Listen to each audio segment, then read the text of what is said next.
What is statistics? Statistics can be defined as the collection and interpretation of data. All around the world, we use statistics to measure and analyze variability. People have different heights, weights, hair color, food preferences, and so on. These things are all variable because they change among different individuals. There are two kinds of statistics. There is inferential statistics and there is descriptive statistics. Inferential statistics deals with taking a sample and analyzing that sample to make judgments or claims about a population. Descriptive statistics refers to getting data and talking about it. So when you hear a professor say something like, the average midterm score was 65%, they are using descriptive statistics. We often use things like histograms and graphs to help us summarize and explain descriptive statistics. The first part of the course deals with descriptive statistics, and the second part of the course deals with inferential statistics. In order to understand statistics, you'll first have to know some basic definitions. A population refers to the total amount of things. I say things because a population can refer to almost anything. This can refer to the total amount of people, cats, vehicles, houses, and so on. Now, a sample refers to a small part of the population that is used for study, and the total amount of things in a sample is called the sample size. In statistics, what we examine is a variable.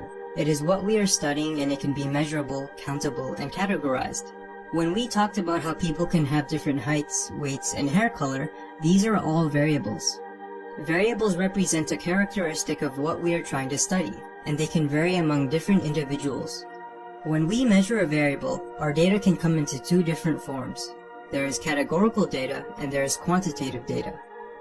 Quantitative data refers to data that is measured in numbers. It deals with numbers that make sense to perform arithmetic calculations with, like calculating an average. Quantitative data comes from quantitative variables. Examples include height, weight, and midterm score. On the other hand, categorical data refers to values that place things into different groups or categories.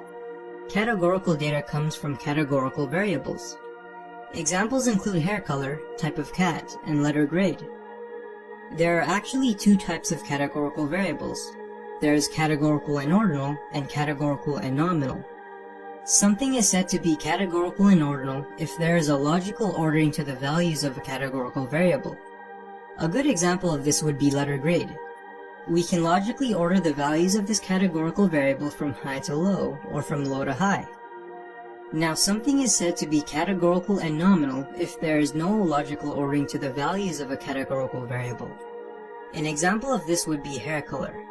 Depending on our sample, we could have people with red hair, blonde hair, brown hair, or even blue hair. Although we can arrange these values in alphabetical order, there is no logical ordering with respect to the actual values itself. There are also two types of quantitative variables. There is discrete and continuous.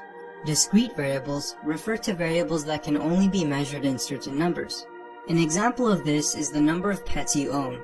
You can own 0 pets, 1 pet, 2 pets, or even 30 pets, but it's impossible for us to own 2.7 pets. In contrast, continuous variables refer to variables that can take on any numerical value. An example of this would be weight. Someone can weigh 105 pounds, 185 pounds, or even 170.683 pounds. We can measure this variable in as many decimal places as we want, which is why it is classified as a continuous variable.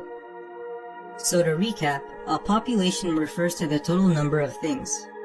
A sample refers to a small part of the population that we examine and extract information from. The total number of things in a sample is called a sample size. What we measure from each individual is the variable of interest. The way we measure these variables lets us know if the variable is quantitative or categorical. For example, if our variable of interest was midterm scores for statistics, we would have quantitative data if we measure each individual's test score. If instead we decide to place people into categories based on letter grade, then we would be working with categorical data.